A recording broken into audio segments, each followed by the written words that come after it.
Bonjour à tous et bienvenue sur la chaîne Passion du 0 et du 1. Aujourd'hui, une vidéo dans la rubrique Accessoires. Il y a environ un an, dans cette même rubrique, je vais vous présenter une plaque tournante 16 mètres manuelle de la marque Fumo RS. Et bien aujourd'hui, dans la même marque, je vais vous présenter un pont tournant à segment. Alors à l'échelle 1, mais nous verrons au préalable la gamme aussi à l'échelle 0. Mais avant de commencer de vous présenter cette gamme, nous allons voir les avantages de mettre un pont tournant à segment sur un réseau. Généralement, un pont tournant à segment est placé en bout de module, donc au bout d'une gare, et il remplace avantageusement une aiguille, alors double ou triple, voire même une plaque tournante. Le pont secteur permet un gain de place vraiment très important, comme vous allez le voir par la suite. Et il permet donc de desservir 2 ou 3 voies en général. Et ça suffit quand on n'a pas besoin d'avoir plus de voies. Alors vous allez voir à l'échelle 1, mais c'est aussi le cas à l'échelle 0. Par exemple, un aiguillage Markling standard qui a un rayon de 2321 mm avec un angle de dérivation de 10 degrés, le même angle que le pont secteur à tourment Fumo RS. Eh bien cet aiguillage fait déjà 600 mm de long, donc 60 cm. Alors que la partie mobile du pont tournant à segment, lui, fait 420 mm, soit 42 cm. On économise déjà 180 mm, soit 18 cm. Et je ne vous parle pas encore de la voie en tiroir, qui sera d'entre 400 et 600 mm avec le heurtoir. Donc on gagne plus du double en place disponible, ce qui est très intéressant pour les grosses échelles. Vers ces 3 exemples, on va voir aussi les avantages d'un pont tournant à secteur. Sur ce premier plan d'une petite gare terminus, on voit qu'il y a une aiguille à droite avec une voie de tiroir qui mange considérablement de la place et qui, de ce fait, réduit les 2 voies de la gare, ce qui n'est pas très esthétique. Sur ce deuxième plan de réseau, on voit là, par contre, à gauche, il y a un pont tournant à secteur pour 2 voies.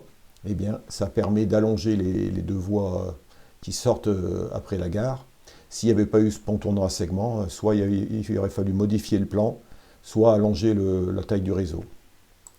Et troisième exemple, là, l'auteur a carrément mis une sorte de plaque tournante, mais qui fait toute la largeur de la profondeur du module. C'est un réseau à l'échelle 0, 40 cm apparemment. Eh bien, c'est pas très esthétique pour desservir que 3 voies. Là, un pont tournant à segment aurait été plus judicieux. Voyons désormais la gamme à l'échelle 0 dans un premier temps. Alors à cette échelle, il n'y a pas un mais 3 ponts tournants à segment de proposés par Fumo RS. Le premier, c'est un petit plateau de 210 mm de long pour la partie mobile. Et celui-ci est préparé pour 3 sorties de voies de 0, 15 et 30 degrés. Voilà, donc il est entraîné par moteur électrique, mais comme tous les ponts tournants de cette marque. Le second pont tournant qui ressemble en tout point à celui à l'échelle 1 est celui-ci, un pont tournant avec une longueur mobile de 280 mm. Pareil, il a 3 sorties de voie avec un angle de 11,25 degrés, toujours entraîné par un moteur électrique. Et le dernier, le plus long, c'est un plateau tournant avec une partie mobile d'une longueur de 380 mm. Mais celui-ci a une forme un peu particulière, puisqu'il est en forme de X un peu. Et là, les branchements de chaque côté sont avec un angle de 15 degrés. Et celui-ci, on dirait qu'il a 2 sorties, une sortie de chaque côté si on veut. Et donc il est commandé électriquement, mais tous les modèles à l'échelle 0 peuvent être aussi commandés via un module numérique livré en option par votre centrale numérique. Pour ceux qui ne voudraient pas commander par un interrupteur en façade, il y a cette possibilité de commander votre pont à segment par votre centrale. Concernant le plateau tournant à segment à l'échelle 1, donc c'est un plateau d'une longueur de 420 mm pour la partie mobile. Il a 3 sorties de voie disposées selon un angle de 10 degrés. Ce plateau tournant à commande électrique est équipé d'une commande qui détecte automatiquement les positions médianes et finales de la plateforme. Cela permet d'arrêter la plateforme facilement et toujours avec précision aux 3 sorties de voie. L'entraînement est situé à l'avant sous la plateforme et est autobloquant, ce qui signifie qu'un verrouillage mécanique supplémentaire n'est pas nécessaire. Ce plateau tournant est entièrement assemblé avec entraînement et commande. La fosse est peinte en gris clair et la plateforme est peinte en anthracite. La livraison comprend un interrupteur pour déplacer le plateau et 8 inserts en forme de planche de bois pour décorer et compléter la plateforme. Concernant les dimensions d'encastrement et d'encombrement de ce pont tournant à segment Fumo RS à l'échelle 1, eh bien vous pouvez voir ici que de côté, ça fait 478 mm de long, pour une hauteur totale de 86 mm et uniquement 52 pour la partie de la fosse. Mais ça, donc, il faut y prévoir 86 mm de haut sur un module, ça ne pose pas de problème. Hein. Généralement, les modules font 10 à 15 cm de haut, voire plus. Donc, ça ne pose pas de souci. Vous voyez les angles. Et sur la deuxième photo, ben, vous voyez que la partie mobile, donc 420 mm, ça c'est bien pour mettre pas mal de machines. Et la largeur, elle fait 160 mm en largeur totale pour cette partie mobile. Je vous fais grâce donc du déballage de ce pont secteur à segment. Voici le contenu du grand carton quand on le reçoit. Donc on a le pont secteur en lui-même qui est livré monté et assemblé. Vous avez une petite doc qui rappelle qu'il existe également à l'échelle 0. Une notice de montage. Il y a un interrupteur avec des connexions, parce que ces connexions, vous voyez, elles sont aussi sur le côté ici, mais j'en parlerai après. Un transfo et des petites planches de bois qui servent à mettre ici, par exemple, vous voyez, là comme ça, voilà. Ici tout le long et là au centre. Et après, bien sûr, ça devra être patiné. Donc on va voir plus en détail ce pont secteur. Alors, échelle 1 oblige, ces dimensions sont quand même déjà assez imposantes. Alors, vous voyez, là, il y a une base, ça doit être du bois, d'après ce qui me semble. Et en dessous, vous avez donc la partie motorisation, avec ici 2 petits potentiomètres qui vont servir à régler et affiner l'arrêt de la plateforme. Et là, donc, les raccords. Donc, un raccord ici à 3 broches pour l'interrupteur. Et ici, un raccord à 2 broches pour brancher le pont secteur sur l'alimentation de la voie, pour alimenter la voie. Et là, bien sûr, donc on a la partie qui pivote. Donc là, il faut faire attention de ne pas salir les petits trous qui assurent le contact sur le rail. On a ici des butées qui peuvent s'enlever et se régler également. Donc idem de l'autre côté, bien entendu. Les sorties de voie, comme je l'ai dit en présentation, c'est 10 degrés. Donc quand le pont secteur sera intégré sur le module, il sera vraiment à ras et les rails arrivent juste. Il suffira ici sur les premières rails d'enlever 1 ou 2 traverses pour affleurer au maximum ici les voies du pont secteur, pour que le train ne saute pas quand il monte dessus. Vous voyez, ça fait déjà un bel ensemble.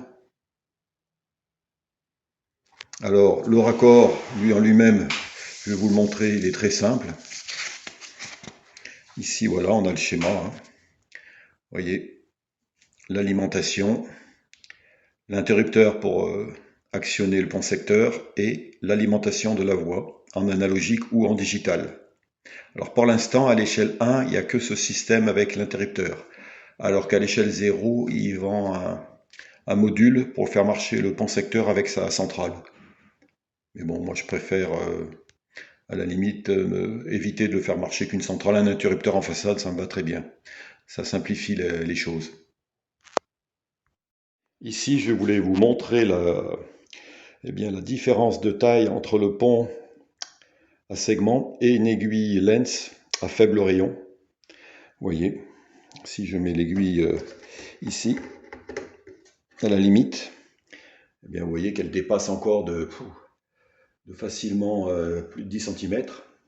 Alors, si en plus vous mettez une voie de tiroir, eh bien, vous voyez la place qu'on peut économiser avec ce genre de pont secteur.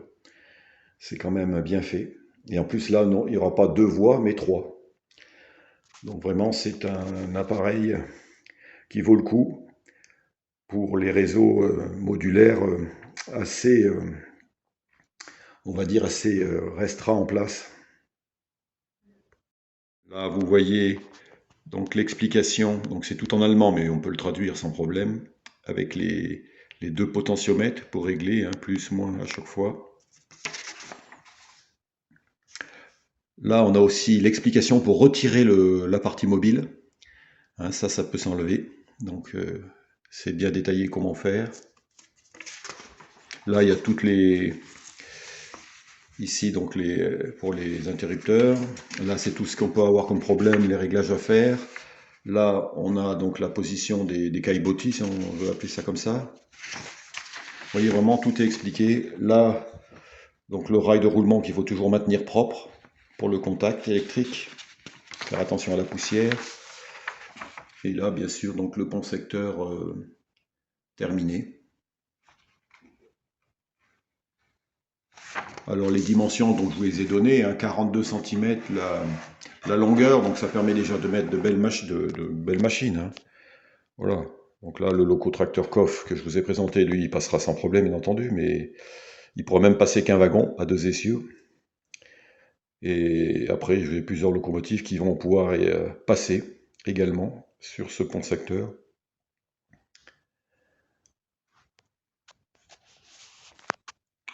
Ah, la partie la plus dure, on va dire, après pour l'installation, c'est de percer le plan, le dessus du module. Hein, il faut prendre les mesures correctes, parce qu'il n'y a pas de gabarit fourni, il y a juste un croquis. Et après, une fois qu'on a percé ça, on ajuste, et il tient tout seul, hein, il est coincé, il ne bouge plus. De toute façon, il n'y a pas de système de blocage dessous qui existe pour le maintenir. Il tient, déjà il a un bon poids, et il tient, moi j'ai fait l'essai, il tient tout seul. Une fois qu'il est fixé. Non, c'est un beau matériel de cette marque. Et d'ailleurs, il n'y en a pas beaucoup des marques qui font des ponts secteurs qui sont livrés finis. Bon, le délai est assez long, puisqu'il a fallu plusieurs mois.